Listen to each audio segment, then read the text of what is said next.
math. So 0.73 times 20.89. So Kendrick Lamar's tickets were 15. Now, are you trying to tell me that the hottest rapper in the world has tickets in Canada for $15? So basically, in order for y'all to pack out that venue, they had to sell tickets for $15 to go see Kendrick Lamar. Nigga, if that don't say washed, you washed, bro. And this is why, when it comes to success, man, you cannot go about getting things the incorrect way and skipping steps. Black people, y'all love to see niggas skip steps. Y'all love to see a nigga be somewhere he ain't supposed to be at. That's that trading places complex. That's that house guest complex. House Guest is a colorful movie starring the great one of the greats of our era, especially in the 90s, Sinbad. Don't know his last name, but Sinbad was basically, matter of fact, hold on. Hey Google, what's the plot to the movie House Guest with Sinbad? The 1995 comedy film House Guest stars Sinbad as Kevin Franklin, a fast-talking con man constantly embroiled in get-rich-quick schemes. Due to one of these schemes, he finds himself deeply in debt to the mob and on the run. In a desperate attempt to escape his pursuers, Kevin impersonates a long-lost childhood friend of an uptight suburban lawyer named Gary Young, played by Phil Hartman. Gary hasn't seen this friend in 25 years and has no idea what he looks like, making Kevin's No deception idea. surprisingly easy. Kevin moves in with Gary and his family, finding a comfortable hideout from the mob. Yes. So in that movie, that was a Negro being somewhere he ain't supposed to be at. Basically getting over. Y'all love to see niggas get over. I mean, listen, when Kendrick first started getting looks, I thought it was kind of weird. It it was at the perfect time where it wasn't that weird because hip hop was changing and we were kind of being more accepting of people who had alternative styles. You know what I'm saying? So people were a little more ready because after that, people had heard Lupe Fiasco already and other artists who were maybe not so much experimental, but just were different and had different kinds of records, right? And not only that, people like Drake kind of got you ready for a Kendrick Lamar because he didn't really have that traditional sound you thought that somebody from the West Coast should have. He had his own sound. I think Section 80 and Damn are his two best pieces of work because the songs on that album are not songs that I have to try to appreciate. That's not really good. Not all the time. You're supposed to have some shit that's just undeniable. A lot of what he does, you have to kind of like you kind of have to just try to appreciate it. You know what I mean? And that's what kind of helps you to like it, which is not really a bad thing because we do that with our friends, right? You don't in order to be friends with a friend, you don't feel as though you have to constantly criticize them to be their friend, do you? No, that'd be weird, right? And for the most part, you try your best to understand them. You try your best to relate to them. That's a part of being someone's friend because you like them. But when we don't like people, it's different. But I think more than ever, we got to realize that it's certain things we do because you don't have any real power. And that mob mentality is the strongest with people who feel powerless. Because in their mind, they see these situations as opportunities to basically let it all out. Because we have to choose violence. We have to be violent in some. We have to be evil and violent in some kind of way. That's why we have fighting sports. That's why we have all these physical things that kind of hurt the body a little bit, like from bodybuilding to actual fighting. You know what I mean? Some people play basketball. We have to do physical things. We have to dominate in some kind of way. You know what I mean? And maybe not violent, but we have to dominate something physically. You know what I'm saying? We have to also, again, we have to let the evils out, and that's what we do with celebrities. We use celebrities as someone that we can just talk crazy about, and no one's going to say anything. People are not going to stick up for them, but so much. You know what I'm saying? We're gonna let my babe Porsche keep cooking. I forgot what I was talking about. My son is here, so he's playing the tablet and talks to me in the background. So hope I wasn't but anyway, I know I was pretty much was wrapping up to the fact that like, yo, listen, um, we have to get out that mindset. You know what I'm saying? Because that the whole wanting to be in a position of getting over and support niggas getting over, that again, that's a way. If you're a man, right, that's a way in which you're thinking feminine, right? Because this is how you start thinking under feminine leadership. You got to realize women have a constant need to switch it up. She has to be chaotic. Chaotic does not mean bad. It just means the opposite of order. Shout out to Crimson Cure, right? And as long as there's a man to bring order to the chaos. Now, it's just Crimson Cure's analogy. What she says is the man's order is like turning fire into a fireplace, using fire to make to shape things and build things, and using fire to cook food, using fire to, you know what I'm saying, to heat a building. You know what I mean? Fire has all these great uses that we use in a regular, just heat in general. But if it's not in control, it'll burn down the whole city, burn down the house. You know what I'm saying? It'll do measurable damage, which is why the world is on fire now, right? Now everybody needs leadership, right? But under female leadership, behavior such as changing your mind about people becomes rampant. People do it more than ever now, right? And they don't think about, okay, is that okay? Is that fair? Would I want someone to treat me like that? All right, and another reason why you people in general have grown to hate winners and don't realize you just have an anti-winner mentality. You think whatever people who are higher in rank, or basically people who have a higher economic standing than you have. Like, for example, right? People had this thing where they have an inability to have empathy for people who are successful, which is why the guy who murdered the United Healthcare CEO, he has people sending him money for a lawyer. My nigga, what? This man murdered someone in cold blood. What are you talking about? Why would you send this man money? You ever realize how crazy that is?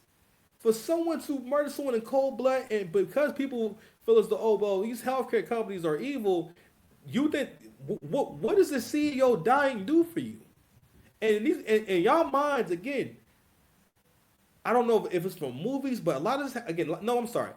All of this is from 2 or 3 generations of women who think like feminists raising boys and girls, and hence poisoning their minds. And you got to realize, when you influenced by women, you look for the easy way out. Women do not look for the way that has the most difficulty. Almost every time I've ever spoken to someone who is heavier, right, and about coming down and losing weight and stuff like that, and I'll tell them what they can do. Listen, I've been that person. I ain't gonna hold you. I've been that person, right? But the other day I was telling somebody, all right, well, just walk home. You don't live that far away. You'll give me a good distance and whatnot, right? But yeah, but I'm like, you know what? In their mind, mentally, like that, like they don't walk long distances. And it's like believe it or not, people don't be realizing, like, yo, like, overweight women are mostly, overweight people in general are mostly really lazy. Like, you get some superheroes like myself. I've always been big. Always been, always been fat. I was just always really handsome, so it wasn't really a big deal until I got too big. You know what I mean? And then now I've been paying for it ever since. Like, some of my only regrets. Well, I had many regrets, but that's something that I could have done without. You know what I'm saying? Was like being more than 200 something pounds. You know what I'm saying? Like, real talk. Like, I'm like, damn. Like, if I would have made better choices or just understood and just stuck to the actual diets of real bodybuilders and just broke through all that, not because what I always been, again, men don't be real. That's another thing too. Men have a hard time being successful when you think like a woman. Basically, when you want to find ways around the rules, or you have a hard time bringing yourself to order. All right, a lot of people don't do well with even with weight loss, right? Because you want to change the rules. You want it to be something different. You want to skip steps. You want to do the part that's easy for you. Like, no, you have to build up your strength. It's an everyday process. Okay. So anyway, I'm gonna let old girl talk a little more.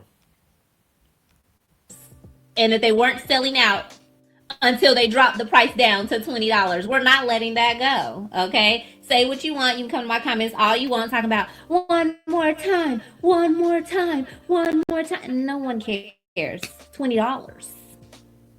Give me $20. 3 hours for $20. I mean, like, at this point, Kendrick and SZA going out like a cheap hoe. Okay? $20? My dog's paw cure costs more than $20. Half a tank of gas is more than $20. Facts. Oxtails cost more than $20. Hell, a plate outside the church costs more than $20. Like, y'all celebrating $20? $20? 2 tens? Oh, no, listen, girl. And that was Canada money. The crazy thing is, their parking probably costs more than $20. No, but for real, I would love to see Drake take OVO Fest on the road. Toronto, they need to be put on punishment too, Drake. America is on punishment, but Toronto also needs to be put on punishment too, even though it was $20. So these are the same people. I saw a blogger make a blog talking about he briefly touched. Now he do battle rap blogs, right? And he briefly touched on the Kendrick Lamar and Drake beef, and really was like, it's over for Drake. I don't know. He might be okay and this and that, and was really talking as if like Drake was going to have like Kendrick Lamar actually damaged his career. No, no, like this was like a whole fantasy. And Angry Man pointed this out. It was a light skinned nigga who said this shit too. And Angry Man pointed this out about how light skinned niggas be feeling as though they need to make it a point to always try to ride with what's perceived as who's really black in hip hop, or taking it as an opportunity to say, all right, well, let me show how down I am by co-signing this person. That makes no sense. Matter of fact, let me go ahead and share this clip real quick, yo. Where is that, man? Now, because earlier, a few weeks ago and whatnot, this dude who was basically defending UMG, like we've never seen niggas defend the record label. Y'all are defending a record label full of white people, so-called colonizers, right? Hey, turn that down, please. So-called colonizers, right? Just to hate on Drake. I see this shit right here. This says, Nokia has now surpassed 300 million streams on Spotify. It is currently the highest selling song released in 2025. So, Kev Talk says the dot era officially ended last night. No more tour stops to care about. No new music. The hype is gone. Man ran back to New York twice. Hopefully, Wiggy lets him see the kids for Father's Day. After all that talk on Meet the Grams about being a private father. Actually, I think he got a show on Father's Day too. Nokia being the top song of the year on the streaming service that he was getting suppressed on is crazy. And it's the ultimate true signifier of what is the top. When people actually have a choice, not just radio payola, and see if they clearly ain't, and we see that it clearly ain't Luther. For all the 12 weeks at the top did for it, and the 2 months advance out before Nokia did for it, the math is not mathing, but they ain't new. Here's the Nokia singing accidentally on purpose song in the summer and wasn't even trying. What does that mean? When what he does with Iceman is going to be fun. You know what? My man kept you writing these Jones too fast. Especially watching all these traders backtrack and try to come back on his side, or be haters and have to talk about his success on their platforms. Looking at you, Joe and Charlamagne and Ebro, Nokia was just the opening advertiser. We haven't even gotten to the shareables, let alone the main course. People actually were talking about Drake's career being over. Drake has maintained the highest streams on all streaming platforms the entire time, meaning that people are listening to his music every single day at a high level. That's not an easy feat for anyone who's been around for almost 20 years. That's not easy at all. If you out there, if you watching me, man, if you're really trying to be great, you have to realize that you cannot be around everyone, because you have to realize people around you who hate on you blatantly like that, that's going to damage your psyche. It's going to wear down on you and limit your potential, because you cannot truly be great around someone who, it's a difference in critiquing you in a way to help you improve versus someone just shitting on you and putting you down. We must never forget that if Drake would have became what niggas wanted him to become, or if he would have just made music like other niggas and whatnot, right? Or just listen to black people, he wouldn't be this successful. For you go-getters out there, if you're a man trying to make it, you are alone. You have to find like-minded people and stay close to them. Cling to them. Like Itachi told Sasuke, cling to life. Okay? Because that's the real love right there. Also, if you choose to be great, if you choose to be a giver, if you choose to contribute, Gotta do it for yourself. The world takes sport and showing you a lack of appreciation, especially if you're a man. Whatever you do, I'm not saying this. The way I always put it is, I do this because it is a good thing. Or I do this thing because it is good, and that's it. I don't have to worry about anything else. I did it because it's a good thing for me to do. End of story. So, so